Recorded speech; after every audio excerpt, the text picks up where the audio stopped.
Hold on, people. So let's talk about this young lady who went into an Asian store to return a wig in a shop in Peckham, London. Right now, the video is circulating that shows that she basically reacted quite violently towards the man when she was walking out with what seems to be a bunch of hair extensions in exchange for the wig.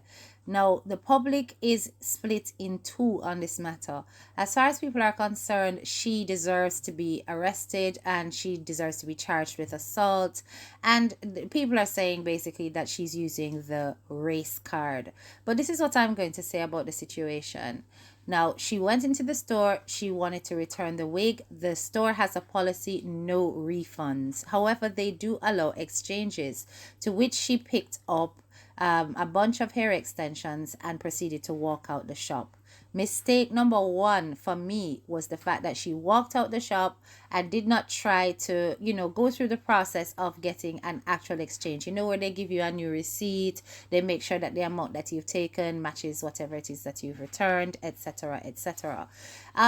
I know that people are going to say that, listen, at the end of the day, that does not justify the man putting his hands on her, and they are correct. The way he responded, I thought was actually quite brutal, but it did not help that she was trying to walk out the shop with the goods without going through the right procedure, which is why people are saying that on the books, it's like theft because she hasn't gone through the right procedure to exchange the goods. You understand me?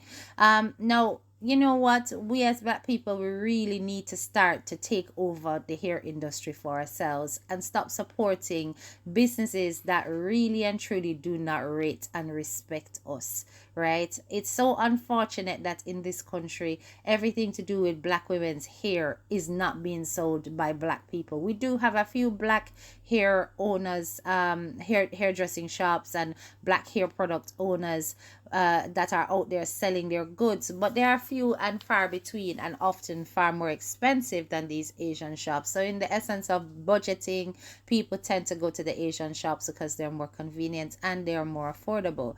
However, there are many cases of people being disrespected in these shops and handled in a way that is downright disrespectful, despite the fact that we make up the majority of their profit margin.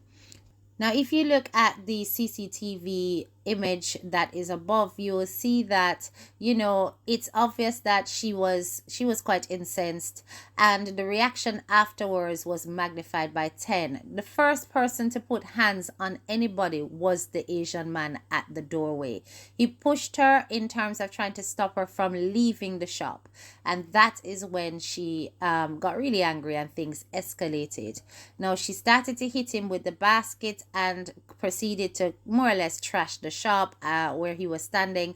And I thought that was a little bit too much, you understand? Because once she was free of him and free of his hands, she could have then walked out, called the police, made a report, and it would have been resolved in a different way. Unfortunately, despite the fact that she herself called the police, she ended up being detained by the police because her behavior was quite loud, quite confrontational. She was swearing a lot. It doesn't help the matter. I always advise people that when dealing with the police, it is best to simply stay calm and explain yourself calmly rather than react in this way. They're always going to treat you like the bad guy the moment you start shouting and swearing. And it is unfortunate that we can't stand up for our rights the way other people can in this way and be handled humanely. But it is a reality. Comply, and save your life. Comply and save your dignity is what I advise all my black people to do, because it never works in your favor when you do the opposite. Right now, there are lots of protests in Peckham to shut down the shops. You can see here lots of images of people putting signs on the shop saying not to buy from there. BLM signs are out as well.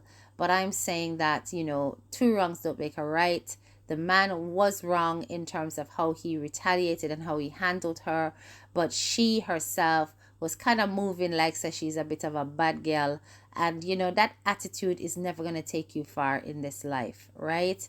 I am sorry that this sister had to experience this, but I'm just trying to look at a way that we can avoid these kind of confrontations to begin with.